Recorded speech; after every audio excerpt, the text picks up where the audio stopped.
everyone, it's Jamal Thomas. Welcome to the Progressive Soapbox. So, I get annoyed with ridiculousness. What I mean is when,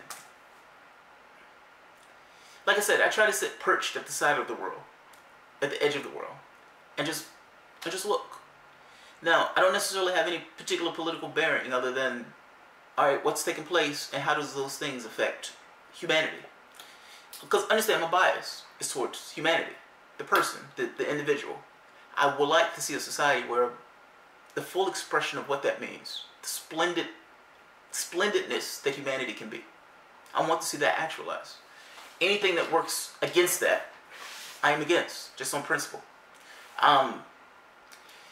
Now, from that perspective, that has nothing to do with parties at all. That has absolutely nothing to do with parties. I could care less about the parties in that situation. What I do care about is an honest portrayal of what's taking place. I care about the reality of the situation and not creating a false context. We're not giving information in a way that lies. I mean, ultimately, sometimes you can give information in a way that's true, but is lying to the person who you're giving information to because it doesn't give them full context of what the information is. It's the Rachel Maddow effect. It's the Bill Maher effect. They would tell you everything wrong about Republicans, and they would act like Democrats are just fucking awesome. And by virtue of them focusing so much on Republicans, there is an implicit understanding that the Democratic Party is somehow better. The Democratic Party is not somehow better. They're not better. They're just as bad, if not worse. Because ultimately, the Republican Party is representing their interests, the people who are paying them. That's not, at the very least, it wasn't supposed to be that way for the Democratic Party. I'm getting a little annoyed here because where this commentary is going and what this woman is about to say. And she's about to say things that are slightly true but lack any level of context. And when context is added, it looks absurd. It looks absurd. I'm going to see if I can play this here and see if it translates. This really isn't Democrat versus Republican. We're talking about saving our democracy versus becoming an authoritarian state. So that's the context. We're talking about saving our democracy as opposed to becoming an authoritarian state. She's talking about Donald Trump, in case you didn't know. All right, let's keep going.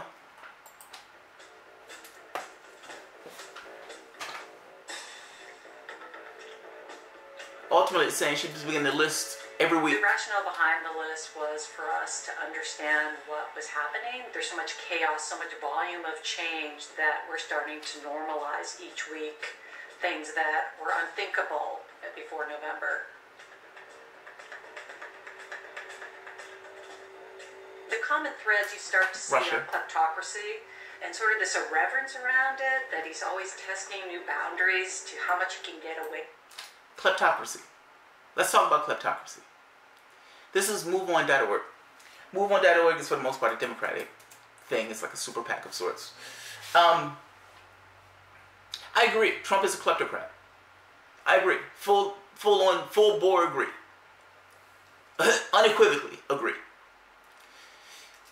The pertinent question is there a difference between a kleptocrat that essentially has some kind of alignment with some kind of business interest somewhere else and somebody who's a soft kleptocrat? Meaning, yes, Trump may do something because he has a business tie, but is that any really functional difference than Obama taking $1 billion and trying to pass the TPP? The TPP was going to screw people over royally.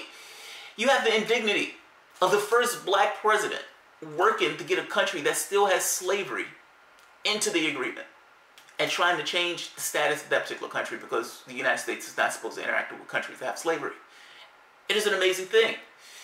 He was literally going to screw over this government, like literally create this government, make the United States government subservient. So a multinational tribunal. That's where we were at. Literally, that's where we were at. And whatever you want to say about Donald Trump saved this country from that. Whatever you want to say of his reasons, whether he did it because he just kind of picked up the whole Bernie thing or whether he felt something about it, I don't care. He did kill the TPP. Give him credit for that.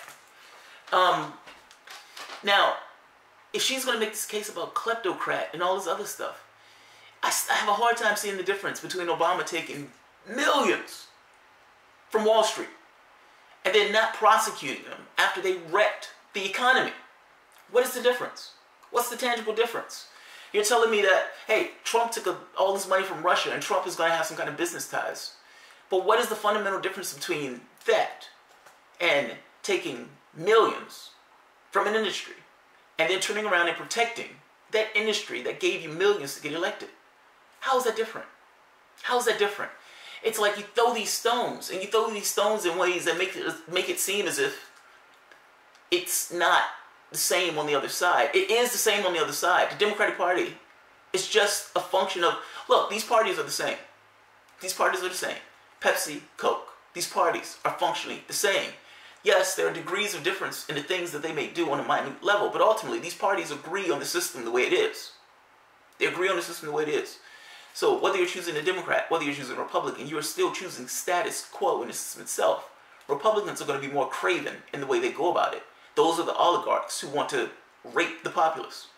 Democrats want to rape the populace less, but they're still raping the populace in the sense that they're persisting this particular system, this corporate coup on our democracy, this instantiation of cash into the political apparatus, so much so that the political apparatus is turned completely to the people who are putting money into the apparatus, not to the constituents in the country. That is problematic. That is immensely problematic. Now, if she's going to say Trump is a kleptocrat, okay, then Obama was a kleptocrat too, if that's the case. I have a hard time seeing the difference between those things. Yes, Trump may take money to do X. Yes, Obama took money and protected that particular industry. Yes, Obama took $1 billion, was going to pass a bill, a trade deal, that would have literally undermined the sovereignty of this country. So yes, I understand you pointing the finger at Trump. And yes, I understand you pointing the finger, calling him a kleptocrat. And yes, I agree that he's a kleptocrat. But to make that assertion, you have to be on some kind of footing. Like, you have to be standing somewhere where you're on stable ground to make that particular attack. You're not on stable ground. Your guy is doing the same goddamn thing. These things are aggravating to me. Because they're acting like Donald Trump. His day in office was all of a sudden the country fell off the cliff. Donald Trump is just a continuation of the previous presidents. He's not something different in the powers that he had in that office. If she's going to make this argument that he's some kind of dictator, that he's some kind of neo-fascist, that power was accrued in the Obama administration. Let's keep it real. Trump hasn't passed any particular bills. So the powers that are being accrued, or that they're talking about Trump using, were accrued in Obama's administration. You had a president who asserted the right, individually asserted the right, to murder American citizens. That's an amazing thing. So I understand she's talking about Trump being a dictator. But this guy is making a choice that, yes, I, alone, without the judicial branch, by myself, Barack Obama, can go out and murder American citizens without a trial. That's an amazing thing. And that's not even getting into this thing of going into other countries where he's just randomly gallivanting around the world without any constitutional justification to do so, and without any constitutional congressional authorization to do so. If you're telling me that Donald Trump is a petty dictator, I am missing how he's fundamentally different from the prior administration. I'm missing all of these things. I'm missing all of these things. I mean, I get sick of this dictator role, because ultimately the gas guy in the last office, when things in the charges that you guys are asserting, that Obama passed the National Defense Authorization Act. The National Defense Authorization Act allowed them to lock up American citizens indefinitely. Indefinitely. If Trump is a neo-fascist, then what the hell is Obama? When Obama was attacking the press, when Obama was locking up whistleblowers, you had people who were coming out. Manning, understand what Manning was locked up for. He released a footage of a helicopter pilot from the United States, gunning down and murdering a Reuters reporter. Now, Obama didn't look at that and say, whoa, we need to kind of tamp down on that murdering of civilians, particularly murdering news people. No, we need to get Manning. We need to lock him up, because Manning revealed waste, fraud, and abuse. He was a whistleblower by definition. And he threw that man into a cage and tortured that man. I mean, granted, he changed his sex to a woman, but at the time he was captured, he was a man. The point I'm making to you is if you're saying that Donald Trump is a dictator, and you're looking at the things that Obama did in that office, mind you, his attacks on the press went beyond attacking whistleblowers. He was using the Espionage Act to lock these guys up, acting like these guys are somehow committing treason of sorts by revealing waste, fraud, and abuse of the U.S. government. Snowden revealed that the United States government was illegally spying on everybody. On everybody. Now, the sane person perspective says, whoa, that's illegal. The government has no authority whatsoever to do that. Who gave the government that authority to do that? Who gave it? Nobody gave the government that authority. The government took that authority. But instead of looking at that situation and saying, whoa, okay, we need to fix the fact that that's illegal behavior, they look at Snowden. He's living in goddamn Russia for revealing illegal behavior of the United States government on a massive scale. This is amazing. You're telling me about Donald Trump being some kind of petty dictator when the last guy that was in the office was using laws and using force of law to lock people up who's revealing issues with his administration, failings of that administration, failings of the military strategy of that particular administration. That is an amazing thing. That is an amazing thing. What was this list? What was this list in the previous administration? This list would have been useful in the previous administration when Obama decided to go into a country without congressional authorization. This list would have been nice to have when he decided to attack the press by putting an agency in the United States, in the White House, to literally go after whistleblowers and go after people who were investigative journalists. This list would have been nice to have. When he said, when he passed the NDAA, I can throw somebody in prison, call him a terrorist, and they can throw him in prison. Mind you, terrorist doesn't mean anything. That just means that the person is doing something against the interests of the state. The idea that you're going to pass a bill that says terrorist means the state can throw you in jail for anything. That was a previous administration. That was a previous administration. That list would have been nice during the previous administration. That's all I'm getting at. You're acting like the United States government fell off the cliff when Donald Trump took office. Donald Trump has not done anything in that office that is compared to the things that Obama has done in that office himself. Doesn't compare in regards to civil liberties. So yes, I get it. MoveOn.org wants to come up with this resistance nonsense. I get it. You're a Democrat. You're functioning as a classic Democrat. You want to resist. That's great. But have some goddamn integrity and at the very least realize that the things that you're bitching about, Obama passed the Ministry of Truth based upon this lie of Russian hacking. This was your president. Not Trump. Your president. This was your president. It was the Obama administration that allowed the NSA to pass that information to other agencies. Meaning other agencies will have access to classified information, subverting courtroom behavior. This is an amazing thing that they're going to come out and blame Trump, talking about Trump as being a petty dictator, when the last guy was actually doing things that was literally under the guise of a dictator. That's amazing. You're mistaking mannerism for actual substance. Yes, Trump has a gross manner. He's a goblin. Just because Obama was more pretty in the way he would deliver those things doesn't necessarily mean that he still wasn't ruling with an iron fist in regards to those policies. This is amazing to me. It's absolutely amazing to me. It's fucking aggravating. It's one thing after another. These guys are all over the place talking about resist, resist, resist. We're trying to resist. You have the pussy hat wearers. You have people who are acting as if the world ended when Donald Trump took place. You have people singing songs. My wife showed me the song where the guy was singing on the day Trump got elected. These people are mental. These people are mental.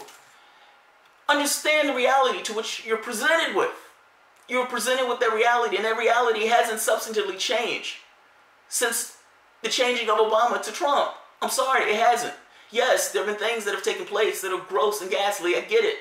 But the things that you're complaining about was still taking place in the previous administration, whether you're talking about these ICE raids, whether you're talking about this military intervention, these murdering people abroad. All of these things were taking place, whether you're talking about cracking down on civil liberties. Those things were taking place in the previous administration, and nobody had a peep to say.